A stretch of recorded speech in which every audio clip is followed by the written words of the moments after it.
pushing myself was a practice every day, sometimes twice a day. I was running and I was pushing myself to try and expand my performance and my capacity. And that has been something I've done my entire life. I've always pushed myself, and I'd been okay in pain, sometimes emotionally, sometimes I'm exhausted, sometimes my body aches, sometimes I'm questioning my value, and there's an emotional component to that we just have to deal with. But I was like, all right, this is just part of life and part of growth. I'm going to push myself anyway. Alaina, we have known each other for a while now, and We I have. am just super excited to get to know this like other side of you, which I don't think we've gone into before. So welcome. Let everyone know a little bit about yourself. Well, Candice, I love to tell people that I'm a data nerd because it is the absolute truth. I am not a data analyst. I don't sit behind a computer and crunch numbers in the way that one might imagine a data nerd is.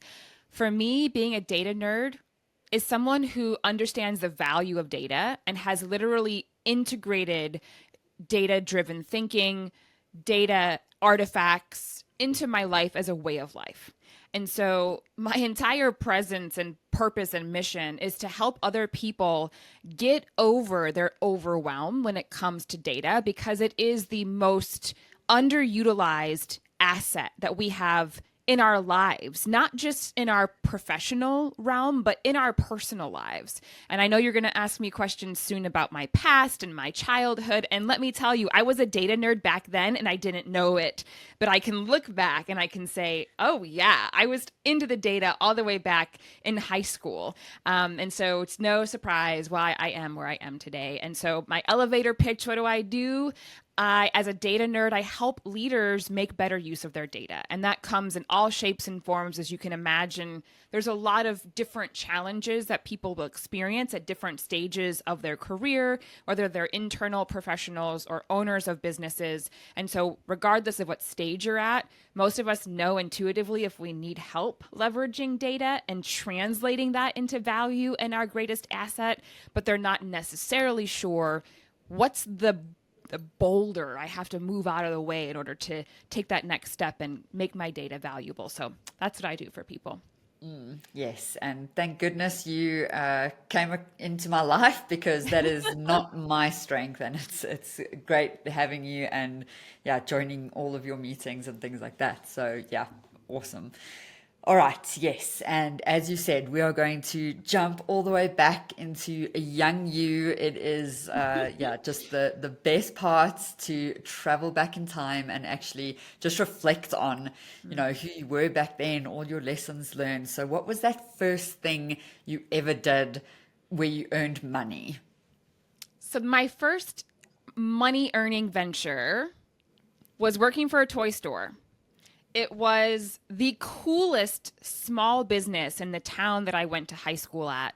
And it was owned by two young women. And I loved the idea of working for women business owners that literally bootstrapped the toy store by themselves. And they've now made it into, fast forward over 20 years, one partner sold the other partner out and she's retired and she's living a great life. I mean, this is, as entrepreneurs and business owners, this is the thing that we want, is to have an exit strategy where we've worked all these years on a business and it's giving us returns until we die. And so it was a pleasure. Actually, when I think back, I've had many women entrepreneur mentors in the different roles that I've had. But that was my first. I worked for a toy store. As you can imagine, I did a little bit of everything. I helped customers. I checked them out. I wrapped their gifts for Christmas and for birthday presents.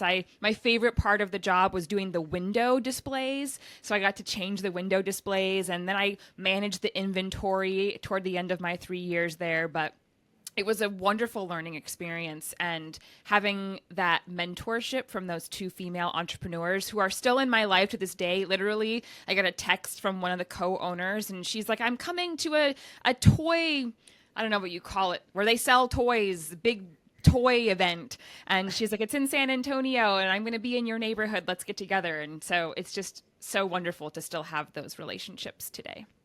Wow, that's incredible. And you Hmm. mentioned high school, so that Yeah. was your job while you were in high school. Oh, wow. Yeah. And throughout the years, that is really, really incredible to keep mentors for so long like that. That's so Mm-hmm. meaningful. And Mm-hmm. so for you to almost see that life cycle of like, Mm-hmm. yeah, them bootstrapping and Mm-hmm. building this business and Mm-hmm. now to the point of retirement. So that's a Mm-hmm. very cool like life cycle that you got to Yeah. witness. Not many Yeah. people get to do that.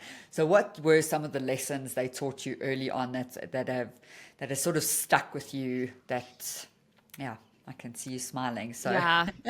One of the most difficult lessons, which is really tough for a young person who, imagine I was 15 years old when I started working for them because in the state of Montana, you could work at 15. Um, I was a dancer. I wanted to be a professional dancer at that time in my life. I'd been dancing for many years and I was really good. I was a great performer and I loved it. And so I was working a full time job to pay for my dance classes because I couldn't afford them. At one point, I was also going to college. I did what they called Head Start. So I started college at 16. I was going part time to college while finishing high school. So I was working part time, dancing almost full time, doing college classes, and I was on the speech and debate team. So at one point, I had all of those things sort of intersecting at once, 2 years prior to graduation. And I remember I was, as you can imagine, like many of us today, we have children and we have houses to manage and we have to make food, but sometimes you're at the point of breakage. So I had that experience really early on in my life, and it was definitely showing in the quality of my work at work. And one of my bosses said to me, Alaina, you've got to make a choice. Something needs to go. You can imagine you're someone who you look up to, and she didn't say it that nice either. She was like, get your shit together. And I'm 15, maybe 16 at the time, and she's telling me you can't do all of these things well, and it's showing. So you've got to make a choice around what you're going to let go. And it showed up too. I had the same feedback from my dance instructor. She was like, your performances are struggling. What are you going to do? You've got to make a choice. Quit. She was like, quit your job. And my boss was like, quit dancing. And so you can imagine it was just one of those crazy things. And in the end, I gave up dance because I realized that to be a successful performer was a risky thing to invest in, and the conversion rate, if you will, of a young high school performer making it big. For me, it was like I wanted to be that MTV backup dancer. That to get to that place is very competitive, and I was going up against dancers who were tap, jazz, ballet since they were out of the womb, and I started at 10. So I gave it up, and it was really tough. But yeah, that very hard reality check of you cannot do all of these things well. So what are you going to really lean into and what are you going to let go of? That was a hard but very important lesson. yeah. Oh wow, I can feel that honestly. Mm-hmm. It's Yeah. that There were to give there were a something up lot of and tears. There were a lot of yes. tears. Oh, yeah. I can honestly, I can imagine because also when you're 15, you're like invincible. You That's right. can you I'm can like, do what do it you mean I all, can't and do it all? you Like yes, how do you know what's possible? And yes, they're like, yes, and you I'm don't way know older. yeah, yeah, and to make such a big decision on your future, Hmm. yeah, that's tough, but good lesson learned because we can't do it all. So it's Yeah. almost a blessing in disguise. I mean, I'm sure at that point you could not see that, but Hmm. yeah, I'm sure it's done well for you over the rest of your life. Or Hmm. all right, so you give up dance, finish school, go to college. Talk me through that.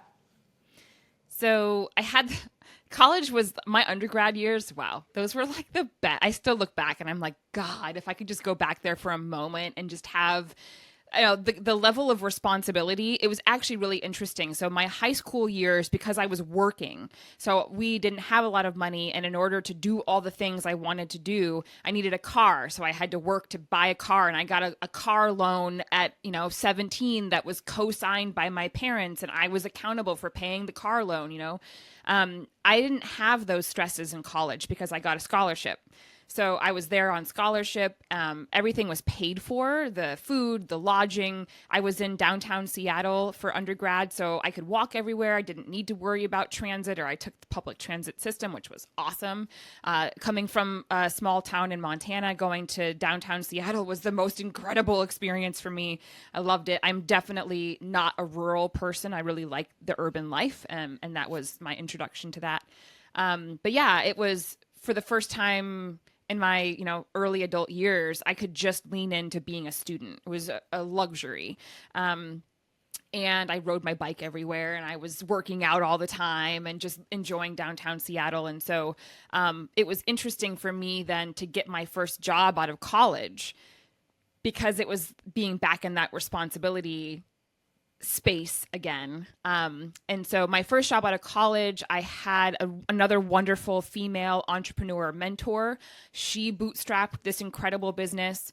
And sort of fast forward, Candice, I told you the story of how the two women who owned the toy store, they had like the most amazing, exit strategy, and one's still operating. She has 3 stores now and the whole thing. The other mentor was an incredible business owner. And here's the thing that often happens to businesses when they don't think about succession planning, or they do, but they just don't find the right person to step in, is that after many years, that business closed. It's been closed now for, I think, only within the last 5 years, she ended up closing shop. But the reason for that was not because the business wasn't a good business. It wasn't because it didn't have great leadership. It was because there wasn't a succession plan. There wasn't somebody who was willing to buy it, or somebody internally who could be mentored into that CEO and then future owner position. That just didn't happen. And so the founder of that company ended up making the hard choice of closing the doors as part of her retirement strategy. Because we can work till we die, but ultimately there's a point of no return where you're not getting the returns on working. You're just stressed and shouldn't be at a certain age. So again, that's a luxury. I know a lot of people work until they die because they have no other choice, but should we be able to prepare for our future, we definitely want to be in that position, like I mentioned before, where you've built a business and somebody buys you out and you have the money to live and not have to stress about money as you age. And so anyway, that business I worked for 3 years, and that was really where my introduction to data management principles came about. So the owner of the company used Salesforce, and that was before Salesforce is what it is today. I mean, we're talking almost 20 years ago. And they had these really rigorous principles of how we labeled things and how we input data. They used to do database audits, and we'd all get a report of, this is where you're screwing up and this is what you need to do differently. And the reason for that was because the reports wouldn't be complete and accurate if the data wasn't input correctly. And we lived on reports. And so everything was about conversion rates in that company. I was doing marketing because my undergraduate degree is in communication and marketing, and I wanted to be in public relations and be in the marketing world, which of course I'm not now, but that was my early days. But it was such an incredible introduction to the rigor of how a business is using their data correctly, and how it starts in a place is we wouldn't imagine. You'd think, oh, well, data is this thing that we get on the backside and we use it to make informed decisions. But if your data is not clean, and if you aren't training people in your organization to all be on the same page around standards of how we input data, how we manage our data, you're going to have a mess. And data that's messy is absolutely not useful. And so that was a really great experience for me. And it's so crazy, Candice. When it's your first job out of college, you don't have anything to compare it to. This was my first professional experience. So what do you imagine happened? I thought every other company was going to be like my experience working for this company. And so when I got my next job, like my next big job out of finishing my doctorate degree, and I was working for a company that was a hot mess. And I'm like, what are you guys doing wrong? Because that's not my experience from the last job that I had. Like, get it together. But it was this reality check that so many of us just don't have our stuff together when it comes to data. And hence here I am today, like trying to make the world of data a better place. And but yeah, it's funny when I think back on some of the training and those early experiences and how they've shaped where I ended up today. Yes, yes, and I'm just laughing because that is my experience too. Okay, so and just to call out one thing, you said you studied marketing, but as a business owner, aren't we all in marketing all the time? 100%. Marketing and Yeah. sales, it's like Hmm. core to what we Hmm. have to do, which is nuts because that was definitely not my strength. So I think doing that in undergrad and having some experience in that is like, yes, golden for running your own business. Yep. Okay, so that was okay. So data, just what did the company do? So The they company. were a fundraising training company. So, we've talked, Candice, a lot about like this through line of how data has showed up in my life as a professional and in my personal life. But what we haven't really talked about is how learning and development and training has been a through line. And so I've worked primarily for companies that had training and learning as either a fundamental service that they were providing. So, of course, the toy store was different. There was no training except for my own training as a young person figuring life out as a professional. Um, Yes, make a but the decision. yeah, but the company was a fundraising training company, so they did training and coaching as their primary service model, and they used their intellectual property. They had a suite of books and toolkits. They had a really robust free series of workshops, which I was involved in. So interestingly, my marketing experience was in like free training events that would generate leads for longer term clients. And so it was a really cool way to integrate training and coaching into marketing, which of course we see all the time now. How many free workshops and webinars and this podcast, not exactly a workshop, but it's a form of information sharing that's meant to generate some kind of audience growth and lead generation. And that's exactly what I was doing. And so training, I was actually trained to become a coach for them, and then ended up deciding to go to graduate school instead of going down the coaching road and sticking with the company longer. And so yeah, that I decided to get my master's degree in education and a PhD in education and human behavior because I really loved the idea of human growth and development, and I wanted to be in that space in one way or another.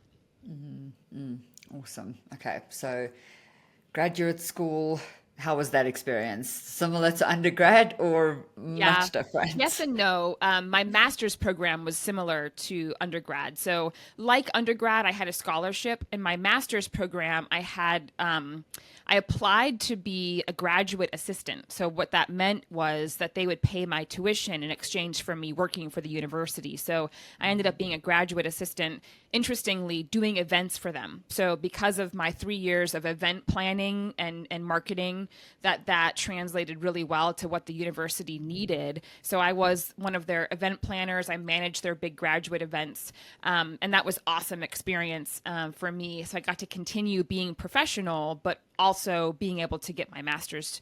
So that was fun. The events were fun. It was easy for me to do. I only worked, part time while going to school. But then my doctorate degree hit, and I started doing additional work. So training, and I worked as a not exactly a physician assistant, but like a baby version of a physician assistant where I took blood and I talked to patients all in and around the space of sexual health. I did that for 3 years, all thinking that I was going to be a marriage and family therapist and a professor. So I wanted to get experience working with patients and working in that sort of healthcare sector, and doing training in and around sexual health for children and families.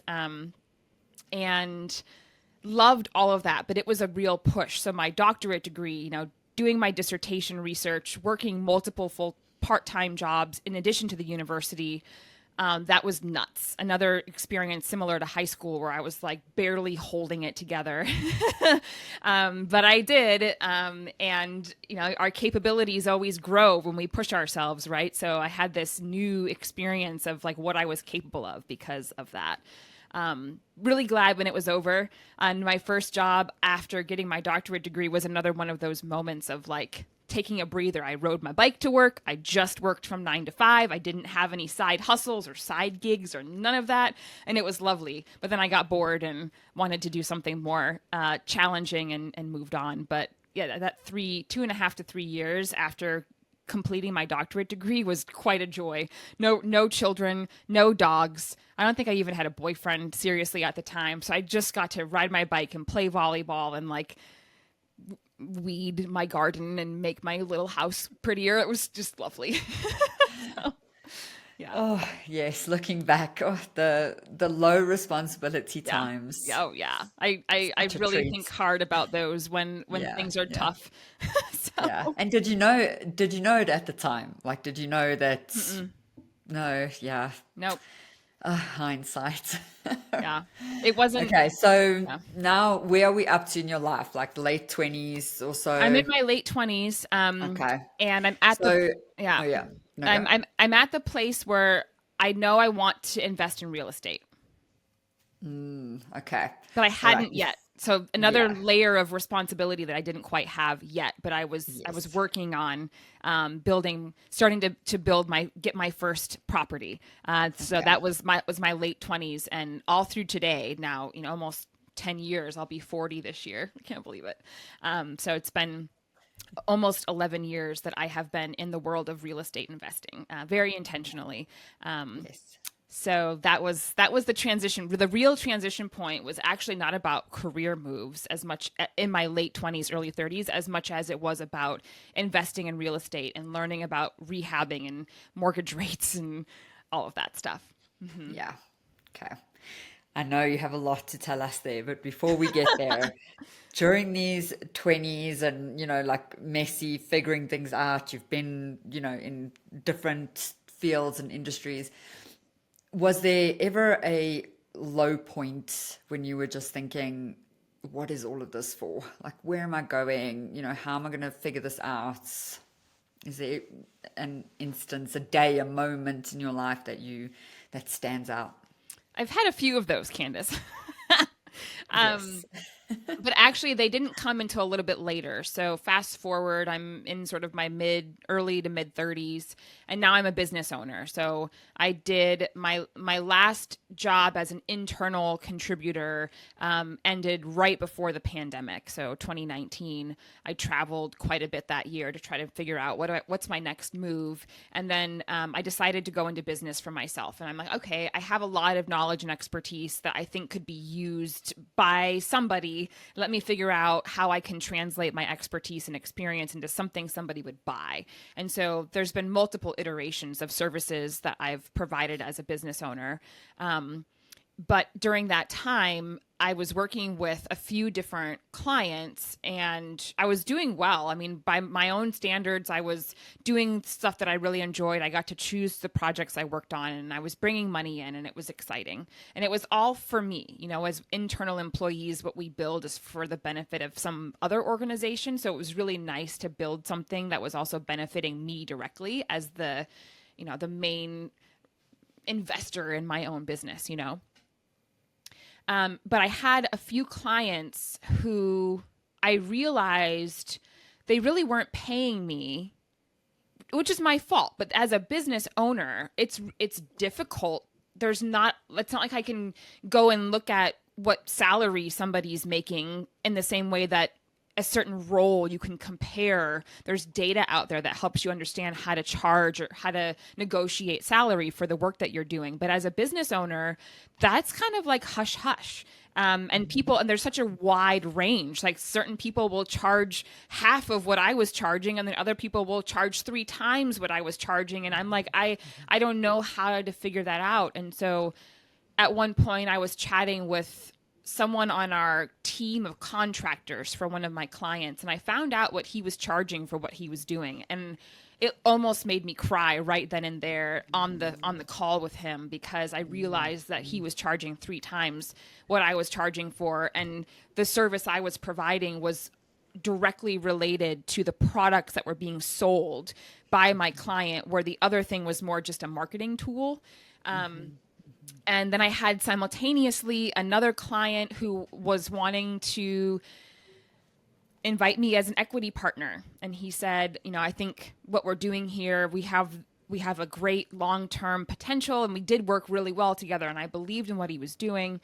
And he said, going forward, I don't have the money to pay you. And what I'd like to do is offer you equity. And so I thought a lot about that. And I talked to a few people who knew more about that than I did. And in the end, what he told me, and this is what made me run away ultimately and just completely sever that partnership. He said, you don't have a family. You have rental properties that are giving you passive income. So you don't need to make money right now. You can become an equity partner because you don't need to get paid at the time. And it was just this really interesting mix of male to female. And so it felt like there was like, what is going on with these male clients that I had were like thinking that they could, and I don't think they were doing it maliciously. Honestly, these are incredible human beings who are doing great work in the world. I don't think there was any level of like, let's screw this person over. But also it had an impact on me. Like, what is going on that I was like, do people not value me? And so that was the low moment, was like, what am I doing wrong that I'm not being valued by my clients, where they would think it's okay to A, say that thing, you don't need to make money, or B, to pay me so much less for something that could have been valued a lot higher. And so, yeah, that was one of a few moments where I'm like, what am I doing? Like, how did I get here and how do I get out of this? And that was a real eye opener. Mm-hmm. Yeah. Yes. Thank you for sharing that. I think we need to talk about this so much more. I could have you on a whole nother hour just to talk about this. Yeah. We've spoken, I mean, as I mentioned right in the beginning, we've been working together for quite some time, and I have shared with you the money mindsets, and that is a journey that I have needed to go on myself as a business owner, as just what is my value. And it's absolutely crushing. It's crushing when someone won't take your small little quote. You're like, this is such a small amount of money, but you don't see my value in that, and yes, it is absolutely crushing. So I totally am on your page with that. So thank you for sharing that so much.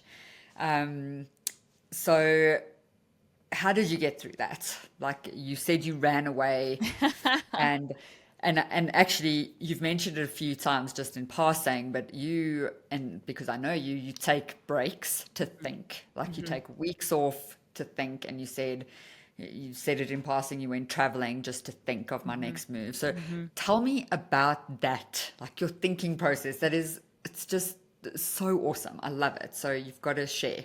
Yeah. Honestly, Candice, I don't remember what I did in at that particular low point, because we don't always, like, for me to take my thinking time, I have to plan for that. I have to plan months in advance to take time, and it's not taking time off. It's just taking time where I'm intentionally saying, I'm not going to write my newsletter. I'm not going to be on social media. I'm not going to take on client work, so that I can take whatever time I need just to invest in my business and in myself by looking at my data and going, what gave me the returns? What of all the activities that I did in the previous year, what gave me the returns that I was looking for? What can I let go of? Otherwise, we just keep doing the same things. In fact, Candice, I told you about a podcast that I love. It's the Two Bobs podcast. I think it was this podcast where one of the guys said, if you're hoping to have a different year in 2025, doing the same thing you did last year isn't going to give you better or different results. Now, to be fair, I do think that some of the things we do are investments that don't show up immediately, that they show up over time, that we just can't possibly know when those returns are going to show up. Sometimes they happen immediately. Sometimes they're a year and a half in the making. That being said, it's really important that we evaluate, what are we doing? Why are we doing it? Is it giving us the returns? And so the point is, I wasn't prepared. I think that the reason that was so difficult, that moment where I had a few clients that I felt like weren't valuing me, I wasn't prepared for that. And I didn't I didn't have the time to plan a break to go think about it and plan my next move. I just kept going. But inevitably, it was something that I kind of put it in my back pocket and was like, this is going to be investigated at some point in the future. But I'm a compartmentalizer. It's the only way that I can do all the things that I do. And I'm like, I can't deal with that right now. So I'm going to put it away and I'm going to deal with it later and just move on. And so I do think there are times where we've got to put a lid on the stuff, the emotions, and just know it will be dealt with, but it won't be dealt with right away. And that was, I think, what I did to just keep going and figure things out after that downtime. Yeah, and that's sometimes what we just got to do. You just keep going. Keep going Yeah. step by step, and deal with the hard later, which is good that you do that. Okay, so can we go back to, and you just made me think because it's the compartmentalizing to get to do all the things you get to do. So I know you have your own business, you do data, and we'll get even more into that. But just tell me about the real estate. You said you started that very deliberately when you were in your late 20s. And actually, I just want to share with you something. I have been judging myself very hard lately because I am just reading only now. So don't judge me. I'm judging myself enough. Rich Dad, Poor Dad. Yeah. It is a game changer. Game Like, changer. I am like, what is wrong with you, Candice? How have you not read this like 20 years ago? Yeah. I'm like literally I've got the audiobook and I'm gonna listen to it with my kids who are 7 and 9. Yeah. Like it is that important that people listen to it. So anyway, besides the point, you started investing in real estate, which is something he does, in your late 20s. And Rich Dad, Poor Dad aside, tell me why. And again, we're talking offline how hard it's been. So just say like the ups and downs and just give people like a real feel of what it takes to do this, because I think all of us would love to, but some of us are too scared. Yeah. By us, I mean me. Well, I will say, interestingly, I had read Rich Dad, Poor Dad, and that was real the door opener for me. I read that in my mid 20s, and there were a lot of other books that I have read over the years. I've read quite a bit of Tony Robbins stuff, and I worked for Keller Williams Realty. That was my last corporate job, and there were highs and lows with that. The lows are what led me to go out on my own, which I'm grateful for them pushing me to the low points, because maybe I would have stayed longer if I was doing just okay. But the high points were that I got to work with some of the most strategic thinkers in the company, helping them to build their real estate investing curricula for agents to leverage for themselves or to use with their clients who are investors.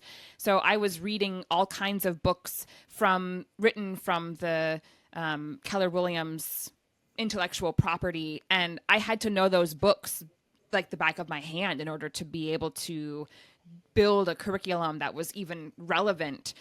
I also got to interview people who had built businesses as investors, and got to learn their ups and downs, and it was incredible for me. So that I already had my first investment property that was something I lived in, but also had a detached garage that I planned to renovate and make into a studio apartment. I did that before I ever worked at Keller Williams, so I already had this mindset, thanks to some people in my life that I'd watched invest in real estate, but also reading some books. I was like, this is really important. We can't rely on working for somebody else, or even as a business owner. There are times things go up and down, and family gets sick and the world becomes crazy, and we can't ever rely on one source of revenue, whether that's through a job or being a business owner. So I'd always known that I wanted to have multiple revenue streams in my life, and being diversified in that way was the one thing that made me feel secure.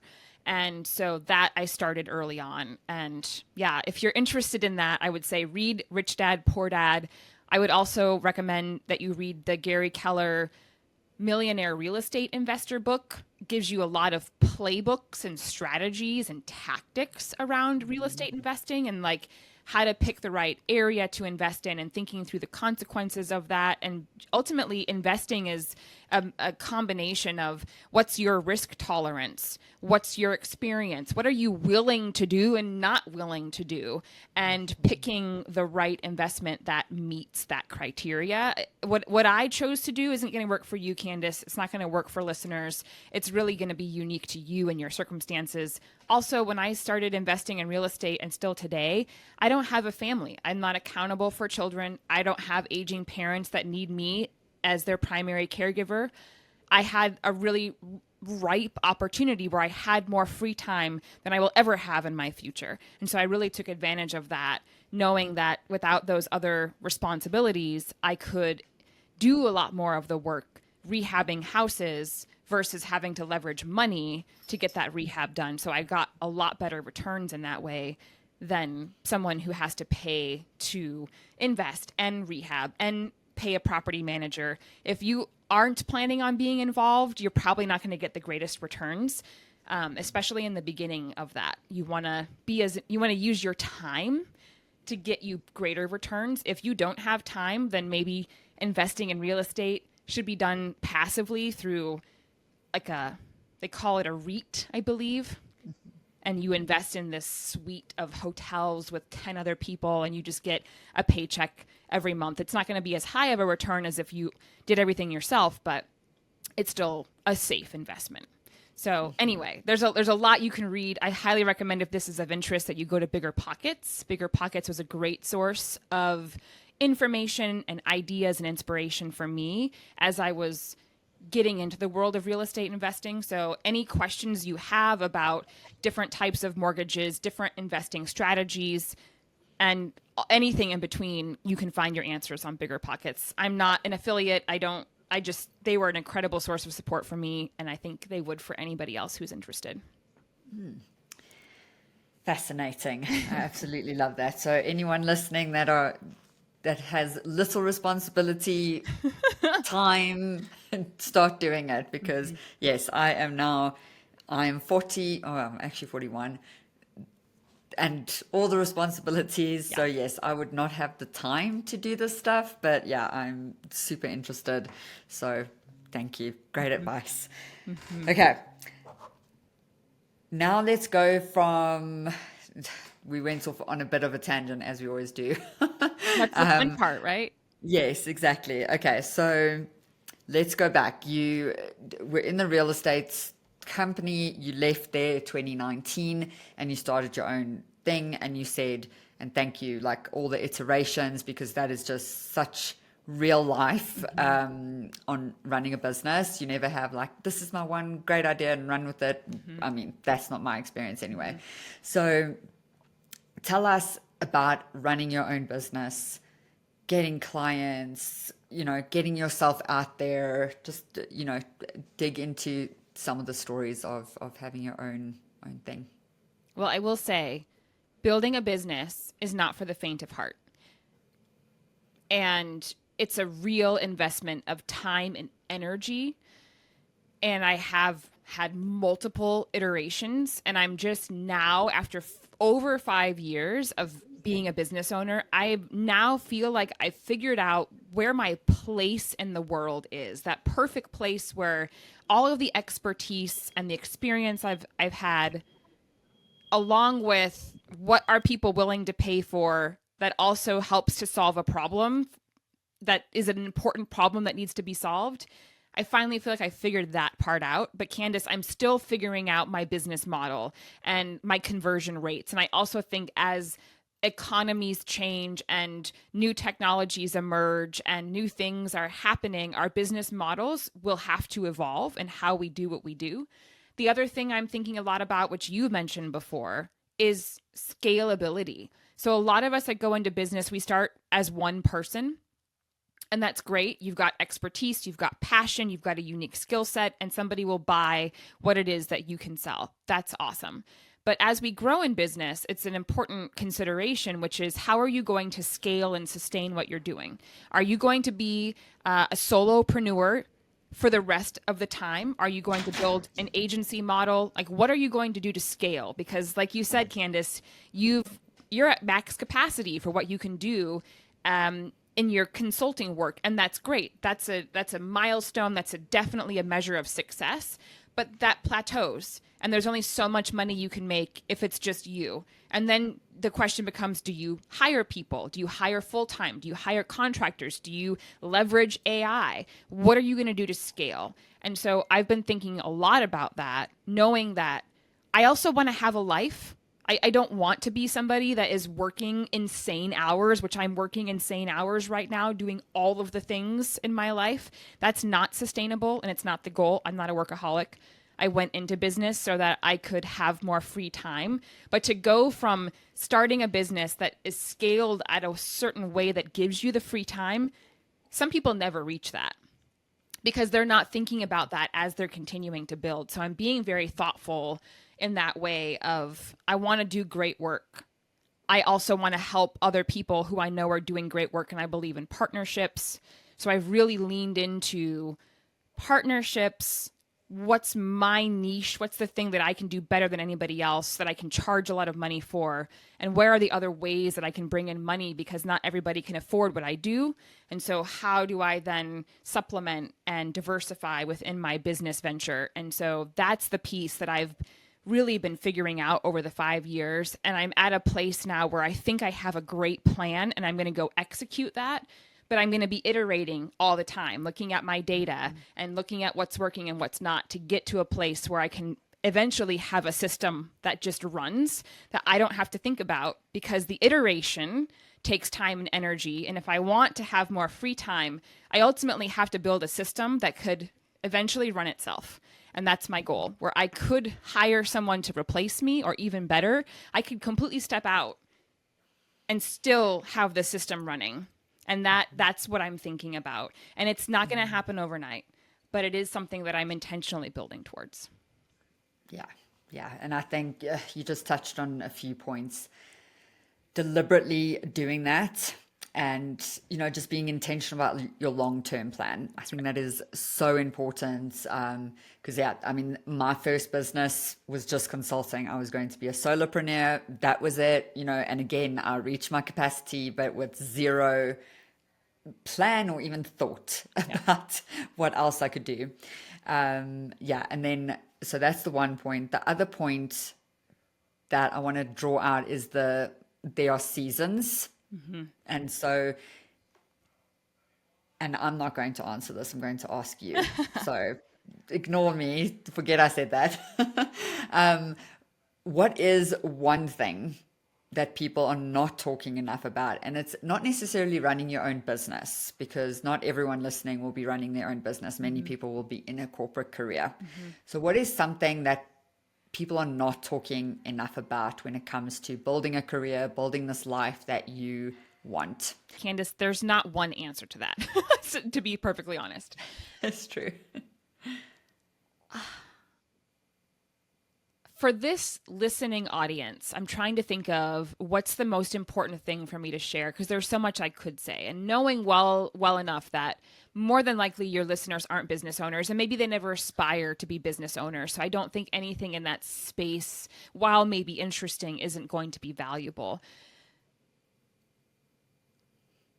I think this concept of value is really important. And that, I do believe, spans. It doesn't matter if you're a business owner, you're an internal employee, or you're a stay-at-home parent, like whatever. There's this concept of value, and that goes back to that really difficult time where I was questioning, what is my value? And do other people interpret my value in the same way that I do? And how can we quantify that?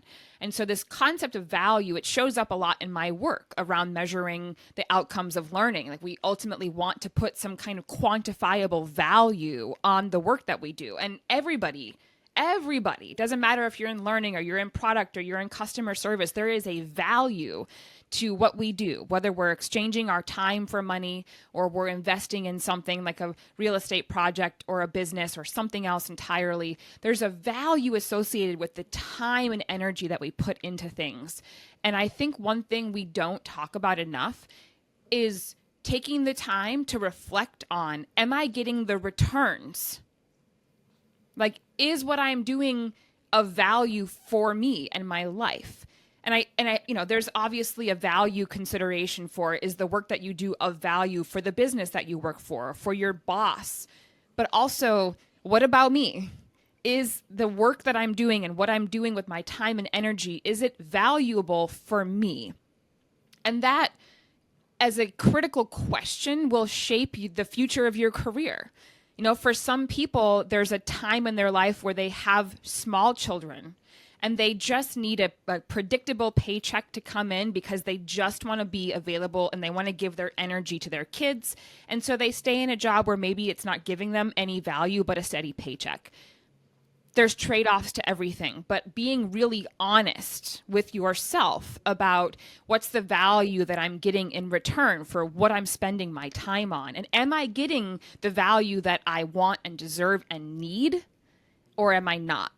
And having that reflective questioning as a regular thing you do, maybe not monthly or daily, but quarterly and definitely every year, I think will help you to then make those plans for changing, because any pivot that we do isn't going to just happen. We have to plan for it. But in order to plan to make those pivots, we have to know what's the right pivot, what's the right direction or change to make. But if we don't have the space and we don't have the practice of asking what's the value I'm getting in return for what I'm doing in my life, I don't think you're going to have the kind of life that you want if that intention isn't built into your practice. So I think that would be my one thing that we don't talk about enough that is applicable to anybody, regardless of what they're doing or where they're at in life. Oh, I just absolutely love that. Nothing to add or ask. Let's go full circle back in time. Last question. Okay. What would you thank young Alaina for doing all the way back, like young you, 20-year-old self you? I ran cross country in high school. It's one thing I didn't tell you that I also did in addition to all the other things. And let me tell you, it was painful. It was physically painful to push myself, which I wasn't good at. Now, fast forward, I'm running track as a hobby because I love the feeling of pushing myself physically and exploring what is my body capable of. Back in high school, just like running 3 miles as fast as I could and training for that, it was really, really hard. But I did it. And I got comfortable, or I at least accepted the feeling of discomfort that was associated with pushing myself. So that's the one thing I would thank young Alaina for, is I could have easily quit. And I did. Let me be honest. That was one of the things I gave up when I had that hard conversation with my boss. I quit running cross country and I quit dance because I was never going to be I was never going to win races in a 3 mile. Like, let's be honest. I just liked to run. I liked being with people and I liked the community. I liked pushing myself. But I was never the best. And that was not the point. But pushing myself was a practice every day, sometimes twice a day. I was running and I was pushing myself to try and expand my performance and my capacity. And that has been something I've done my entire life. I've always pushed myself, and I'd been okay in pain, sometimes emotionally, sometimes I'm exhausted, sometimes my body aches, sometimes I'm questioning my value, and there's an emotional component to that we just have to deal with. But I was like, all right, this is just part of life and part of growth. I'm going to push myself anyway. And so had I been different as a young person and I hadn't been comfortable being uncomfortable or just accepting that life has its moments of discomfort, had I not been that way, I don't think I would be where I'm at today. Incredibly powerful. Thank you. Let's wrap up.